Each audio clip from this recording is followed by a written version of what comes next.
We have passed the wine, women, and song portion of this.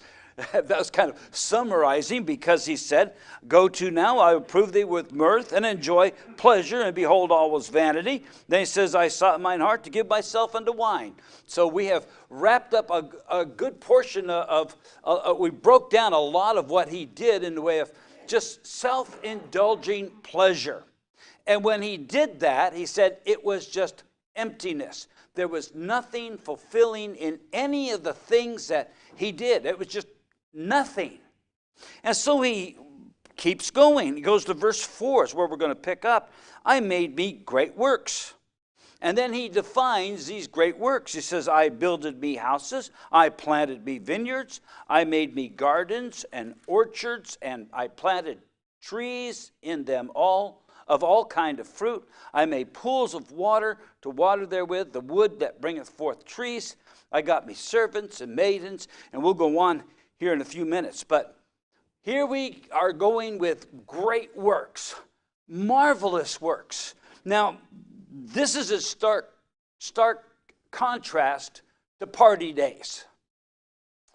Done with the fooling around, the laying around, the pleasure things, the indulging, the self-indulgence. And now he's moved on. He says, I'm going to do something different. So the preacher immerses himself in his work, but in work that he found pleasure in, a different sort of thing. There's nothing that he did with a half-hearted effort either. He jumped in with both of his feet. There was a genuine interest in having all possible knowledge to all the questions of life. His inquiry into earthly wisdom and happiness was as if he's trying to preach it or approach it to scientifically analyze it.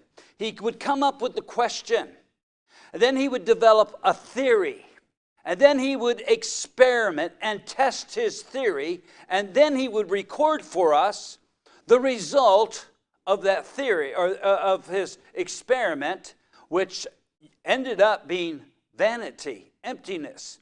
And so here we are, he's jumping in with both feet into these things that he's going to do. And we have, and here, it also illustrates the intellect of the preacher. This man was a bright man. He was full of wisdom. He was intellectual. He had a botanical interest. He had architectural intelligence.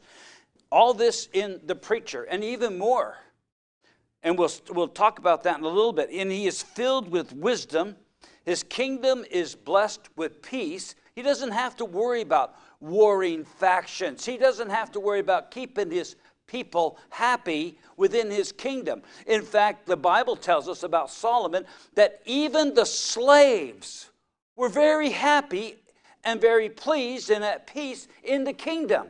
And so we see that even the slaves of Solomon were at peace and had no problem, and they served.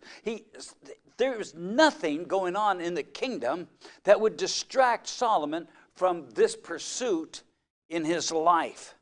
So his coffers were full. In fact, they were running over, and he derives pleasure in the building of great works. Now he tells us that he made great or large works, and he enumerates them. He built himself houses. 1 Kings, let's go over to 1 Kings chapter 7. 1 Kings chapter 7 and verse 1.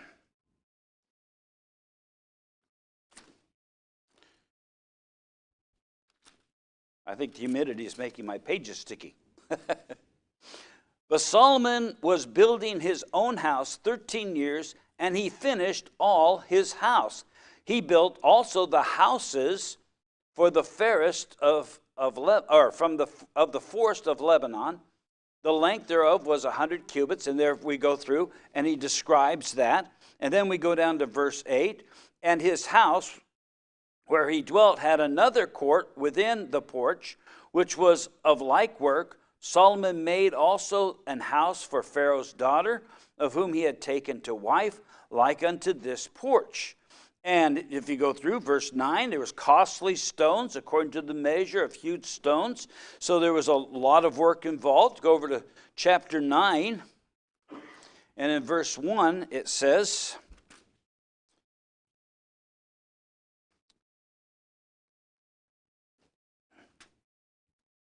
and it came to pass, when Solomon had finished the building of the house of the Lord, and the king's house, and all Solomon's desire, which he was pleased to do.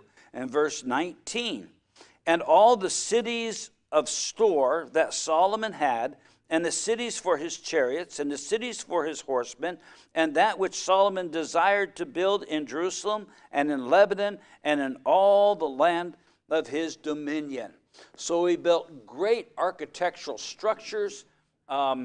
Even the stables for his horses were incredible works of architecture. And then he says, I planted me vineyards. So he, in fact, in Song of Solomon, chapter 8, verse 11, it said, Solomon had a vineyard at Belhaman. He let out the vineyard unto keepers. Every one of the fruit thereof was to bring 1,000 pieces of silver. Think about that. He's got this vineyard, and it's being managed. And it says, and the fruit thereof, so I'm assuming this is a cluster of grapes, would bring 1,000 pieces of silver. Can you imagine how large and how luscious that each one of those clusters of grapes must have been? You know, we go to the store and we get a little baggie of purple grapes or green grapes or whatever, right? Some of them are about, some are that big. You know, we get the Concord grapes, and they're nice purple, and they're about that big. Can you imagine grapes that are that big?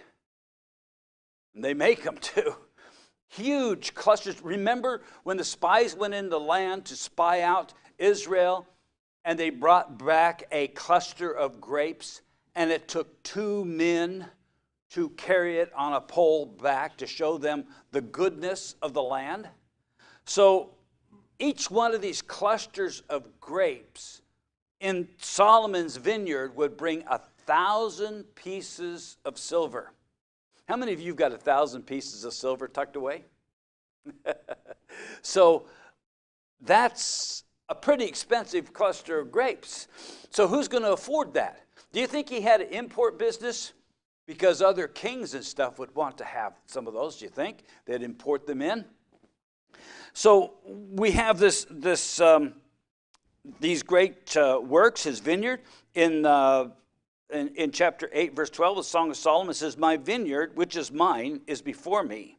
Thou, O Solomon, must have 1,000, and those who keep the fruit thereof 200. Then he says, I made me gardens and orchards. This guy liked to garden, don't you think? He didn't go get himself little pots.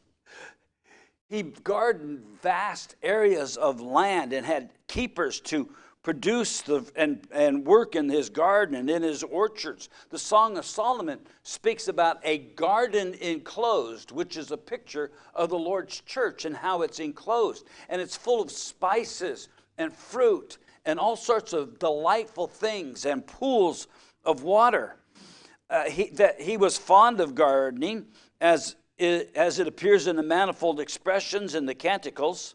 Delight in the life and movement of the natural world, particularly in plants, is a prominent feature of Solomon's character. He enjoyed botanical gardens. He enjoyed fruit gardens. He enjoyed spice gardens. He enjoyed trees, nut trees, as we're going to look at another verse. In Song of Solomon 6:11, it says, I went down into the garden of nuts to see the fruits of the valley and to see whether the vine flourished and the pomegranates budded. Nut trees, pomegranate trees, all sorts of delectable fruit trees. He furnished his own table by his own gardens. And then he says, and he not only was he a horticulturist, but he's also a zoologist as well. He had in 1 Kings 10:22 says, "For the king had at sea a navy from Tarshish with the navy of Hiram. Once in 3 years they came the navy from Tarshish, bringing gold, silver, ivory, and apes and peacocks." Exotic animals were brought to the land where Solomon was. So he had a zoo. I'm sure that there were other exotic animals, because it speaks of the peculiar treasure of kings. So there was many things that were imported in his kingdom. He said, I made me pools of water, reservoirs. Solomon built reservoirs for the purpose of irrigation. 1.5 miles from Jerusalem at Etham, in the valley of Wadi Urtis, Urtas. So that's how I got it, Urtis. Were several pools where it is probable that the pleasure garden of Solomon was, as described in the Canticles. Canticles means songs, or it refers to the Song of Solomon, but sometimes it's just easier to say Canticles. The purpose of the pool was to water therewith the wood that bringeth forth trees, the grove that flourisheth with trees. We think of the Psalms where it says, as a tree planted by the rivers of water. And I spent a little bit of time showing that this was purposely planted and it was well irrigated. And that's what David spoke of in the Psalms. And then we come over here to the Song of Solomon, or over to Ecclesiastes, and he's speaking about the woods, the trees that were planted, and then they were irrigated, well irrigated around the rivers and pools that he built. And then he says, I got me servants and maidens, and had servants born in my house. Also had great possessions of great and small cattle above all that were in Jerusalem. You don't think this guy was rich, do you? He says, I got me servants and maidens. Well, we find that Solomon had servants and maidens that he had purchased. In other words, these were slaves that were brought into his house, and he had purchased them and bought them. And I imagine that they were from various countries as well. And then these servants, this is what makes me think this was written later in life, grew up and they had children as well. Because he says that they were servants born in his house. And if you read the scriptures, if you read the law, it teaches us that which is born, if a servant has children, then those children also belong to their master, to the king in this case. So he had servants that he had purchased and servants that were born in his house, and all of his servants were happy. How many of you ever heard of a slave that was just happy being a slave? These were happy in the courts of Solomon and in serving Solomon. They weren't rebellious. They weren't angry. In fact, all males, well, let me just stop here. The servants that are actually born in the house are actually more faithful than the ones who are bought. They're well cared for, they're looked after, and we see that not only that, the servants that are brought into the house and those that are born were also circumcised. That was part of the law, and we could go over to Genesis 17, and we'll learn that God said to have the servants circumcised. So they were brought into the house and they were circumcised. He also owned large herds of horned cattle. What kind of cattle are horned cattle? Deer and, no, those are antlered. Talking about cows and ox, right? They're the larger of the horned animals, great horned animals. and small cattle. What are small cattle? Pygmy cows, no. Goats, sheep. Those are the small cattle. You get meat and milk from them as well. Yeah, and from the sheep you get wool. So he had huge herds of cows and sheep. Why did he need so many? Why did he need all of these cows and all of these sheep? People got to eat. Just Solomon and his family? What else? Who else? All of his servants have to eat. So he had it wasn't just he and his children that had to eat, but all the servants had to eat, and all those wives had to eat. There was a lot of wives, weren't there? And then you had the attendants for the wives. Then you had the people who took care of the sheep and the cattle. So all of these people were his responsibility to feed. So he needed large herds of both great horned cattle and small cattle to be able to take care of his home. So they were all so happy. They had a job, they had food, they had something to do.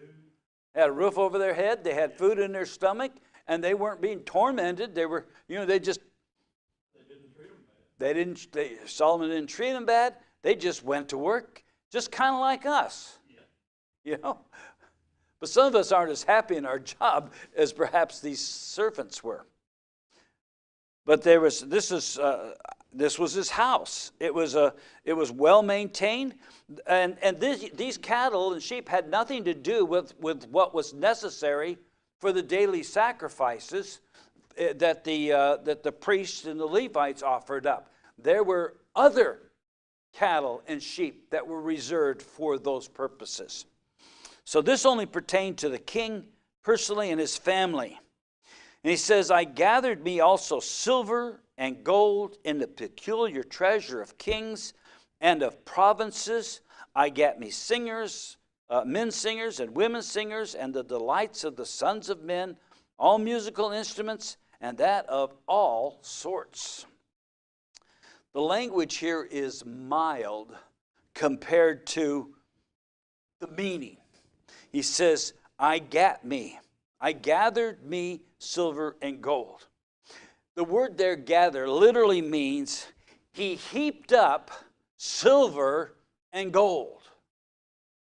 The value of silver was not very high in those days because there was so much of it. And so we have this heaps of, and this is his personal wealth. Heaps of silver and heaps of gold. This has nothing to do with the kingdom. This is his personal wealth. This isn't the corporation. This is his personal wealth. His personal riches were just heaped up. Now, I've never seen a heap of gold and a heap of silver. I mean, a real pile of gold and a real pile of silver. We couldn't describe his life by any other word than the word opulence. He had everything and anything he wanted. You ever heard the expression, the cost doesn't matter? Doesn't matter how much it cost. To him, it didn't matter how much it cost. He didn't even know how much he actually had. There wasn't anybody sitting around and said, oh, well, King Solomon, he's worth $13 trillion. I saw something the other day of the 12 wealthiest people in the world. And it's like, nobody kept statistics like that, except for it does say that he was greater than anybody, than any king. So we have this opulence and the rarity of treasure, because it says that he had, and the peculiar treasure of kings. In other words, no one's going to be able to afford the things that he was able to acquire, and they were peculiar. They were something that you'd only find in the richest man's house anywhere. Whatever the peculiar treasures are, they belong to kings alone, and probably were worth more than some countries altogether. I mean, I can't even imagine what this kind of riches is, how it is to be this rich.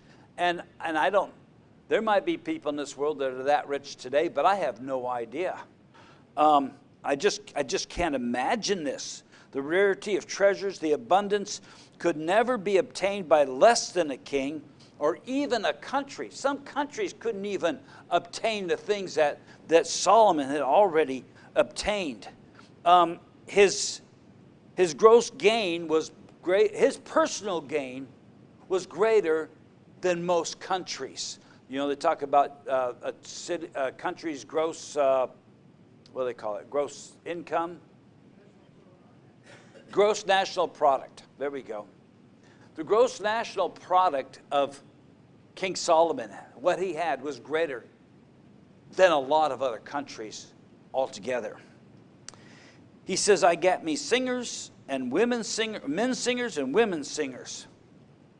His own personal choir, made up of both men and women, that he would summon at any time, and they were to be always ready to sing. I bet you they had choir practice all the time, didn't they? They were professional singers. These weren't amateurs, because this was for the greatest king that ever lived, and he demanded the best of all that could possibly sing, both of men and of women. Now, we know that these were not the singers in the temple, because the singers in the temple were all men. But these were his personal choir. And not only that, he had an orchestra. You know, we go and we turn our radio on and we turn it to whatever channel that we want. And I like symphonic music. I like classical music and things like this. Whenever King Solomon wanted music, he'd say, go get the minstrels. And they would come in and they would just assemble themselves together and start playing. So he enjoyed music. I don't know if he was a musician or not, but I'll tell you what, he knew what fine music was and demanded it in his kingdom. It might be that there were singers singing all the time in his kingdom. I know that whenever he wanted song, he would summon them, and then they would come and they would sing. And they were for personal pleasure. They were for entertainment at his feasts. And then he's got symphonic music that would come. Well, all sorts of instruments. Some of them were exotic instruments that came from other lands. Some were there that were in Israel, like the peasel tree. Oh, I mean the psaltery. Never heard of that one, huh? If you look at it, you could say peasel tree, but it's the psaltery and the harp and the sack bucket, right? There's all sorts of, and the timbrels. So they had all sorts of instruments then, stringed instruments, and I'm sure that they had many that were imported as well, because he imported a lot of things. I saw a picture yesterday it was, of I don't know if it was what they call a double bass or what it was. It was huge. It was like 9-10 feet tall, and it had 3 strings on it, and the guy literally pushed levers, because there's no way he can reach up there and push strings. So he would push levers as he brought this big old bow across it. Huge thing. There was nothing that he denied himself. And so I was great. So he says of himself, he says, so I was great and increased more than all that were before me in Jerusalem. So he narrowed his scope to Jerusalem, but it goes way beyond even Jerusalem. Solomon was enlarged in every way possible. None had attained to such wealth, power, honor, respect, not just among his own people, but among the nations that knew of Solomon. You could say the world, all of the known world had respect to Solomon. And we know of great kings that actually went to Solomon. And, well, the Queen of Sheba went. There was another, can't remember his name off the top of my head, but they went to Solomon.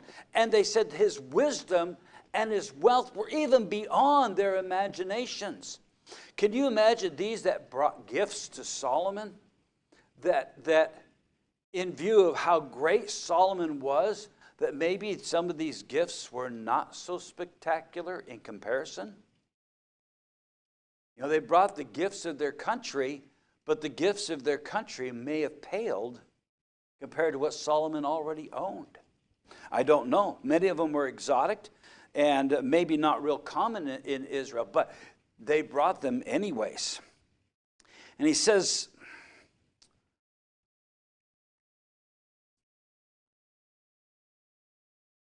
he received everything and had everything that you could even possibly imagine. He experienced everything that you could possibly imagine and more. We kind of made our imaginations kind of run a little bit beyond the norm, you know, but it's even greater than probably what we can imagine. He says, but he also said, also my wisdom remained with me. So in all of the things that he had, he kept wisdom. He didn't lose himself in this. How many people get lost in their wealth? We've heard of people who have won the lottery, won millions of dollars, and in a short space, a few short years, they are worse off than if they had never had won that money. Matter of fact, very few actually do well after winning such money. But here his wisdom remained with him. Even in the midst of all this pleasure, he was not carried away by it, but rather was a sound judge of pleasure and what true happiness consisted of, or what it did not consist of. Solomon, though gave himself up to all this pleasure, yet he was able to remain objective regarding his experience. He was like that scientist, said, okay, here's the question. With all of the opulence, with all of these things, can I be happy? He asked the questions. He developed his theory. Then he went and experimented or experienced it. He had an experimental lifestyle to find out what it was like. And when he was doing this, he was taking notes. He was measuring those things that he had learned and recorded them as to whether or not he could be satisfied with this life, in this case, of opulence. He wasn't satisfied with self-indulgence, so what about this opulence? What about having everything that a man could possibly desire? And in the next verse says, and whatsoever mine eyes desired, I kept not from them.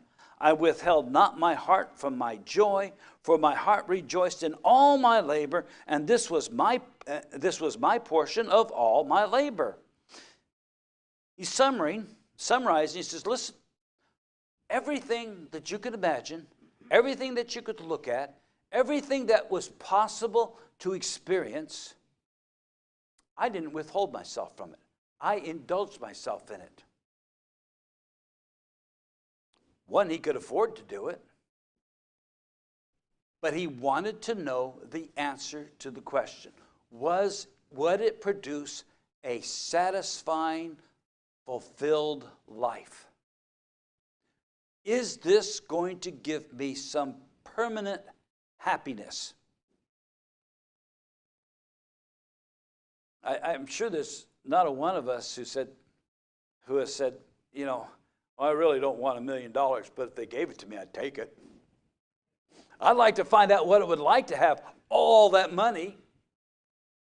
Have we not at least entertained the thought what we would do if we had so much money? And so some of us would say, well, I'd take care of poor people. Some of us would say, You know, I'd build a preacher's retirement home where the old retired preachers can go, but then they can have students go there and teach the students. And so we get all these ideas going in our mind that we could do if we had money. But when you get right down to it, we would probably get lost in it.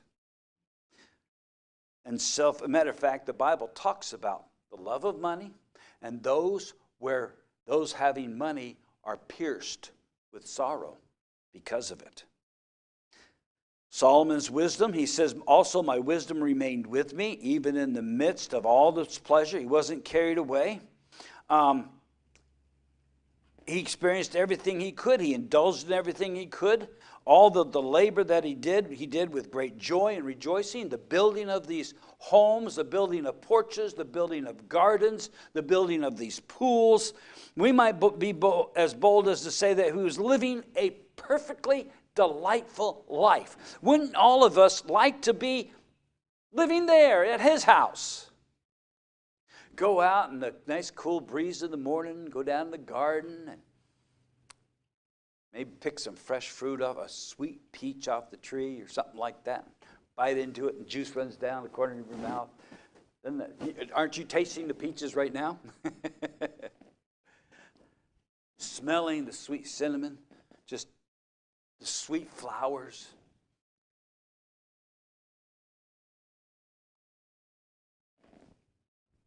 There was no trouble in his kingdom. People were happy.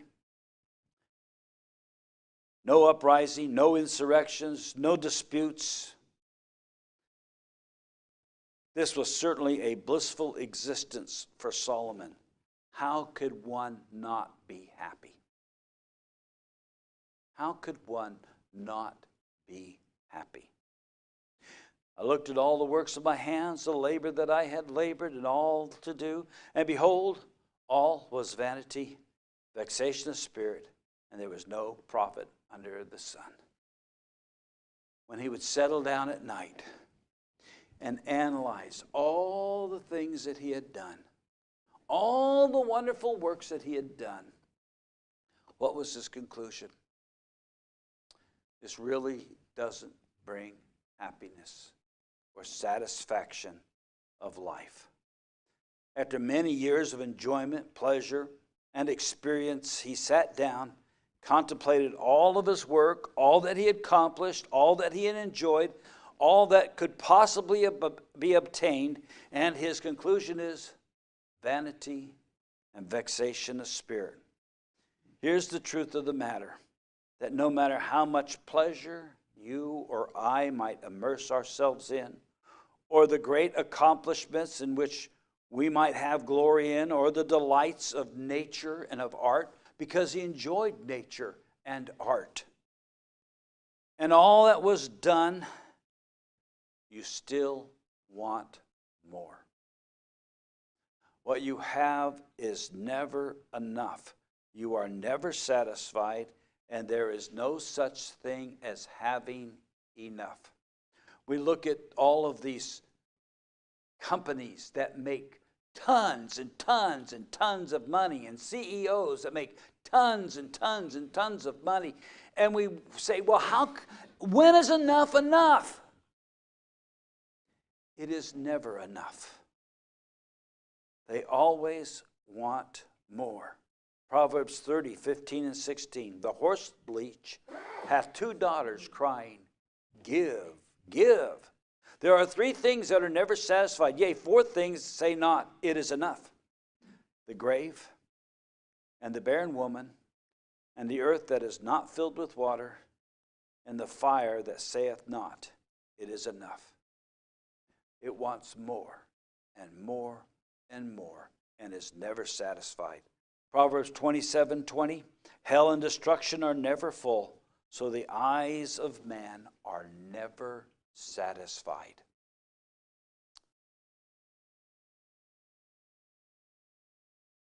One of the things that we don't find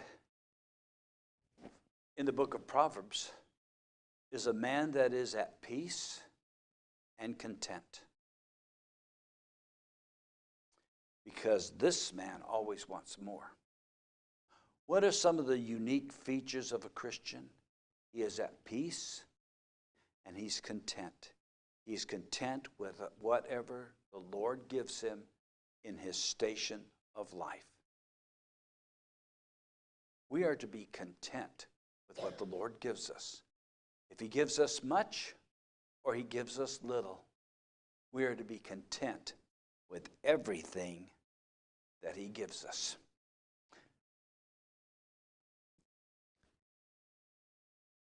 He said that the life filled with indulgence is empty and tragic.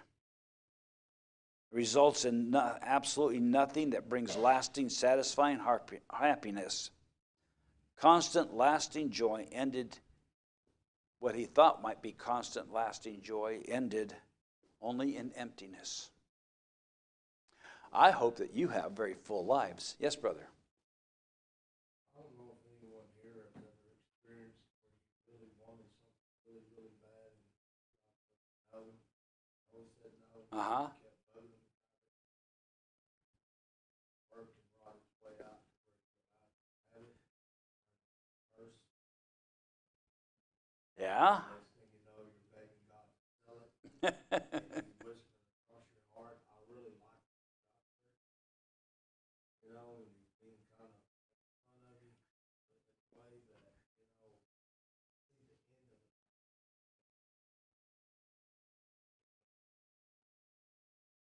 These things.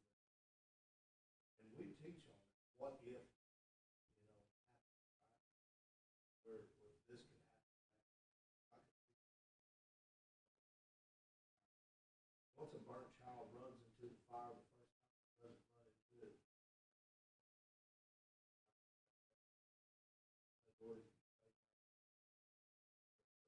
Mm-hmm.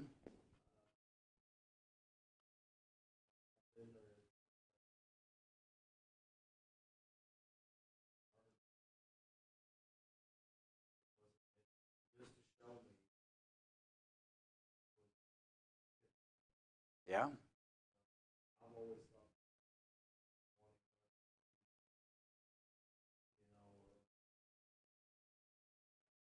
get it.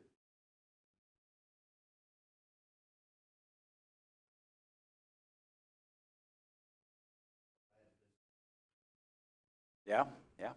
Now, we know Scripture teaches us to be thrifty, teaches us to be wise, and we're to be wise in this world. Things that are in this world, to be wise in our relationship to the world, but we aren't to love the world or the things that are in the world. And yes, sometimes we say, oh, I could see that would be really good for me. Lord, I want that. Just like a child, just like our little children, don't they beg us for things sometimes?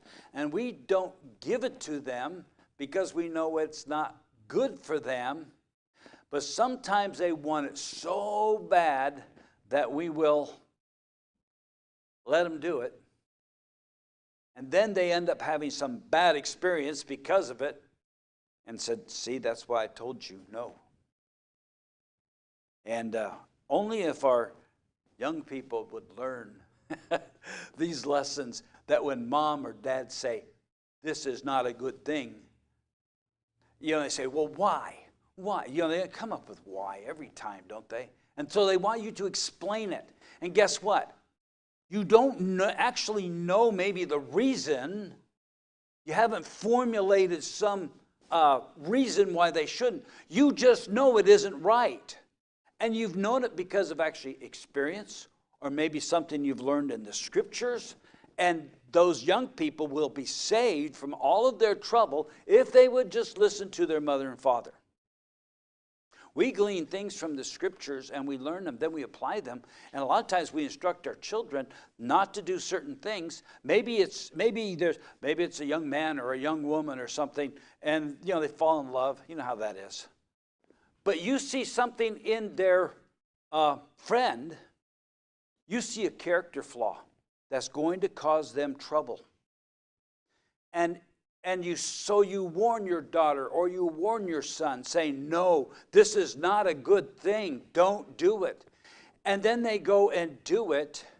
And then they come back later in their life and say, you were right. You know, because you spotted the character flaw, but they followed their heart, which is deceitful above all things and desperately wicked. The heart wants what the heart wants, but you know what? We need to put our heart in check and really go by what saith the Scripture. What are we taught in the Scripture? We'd be a lot happier then, wouldn't we? All right, we're going past our time. Any other questions before we close? All right, then you're dismissed. See you in about 10 minutes.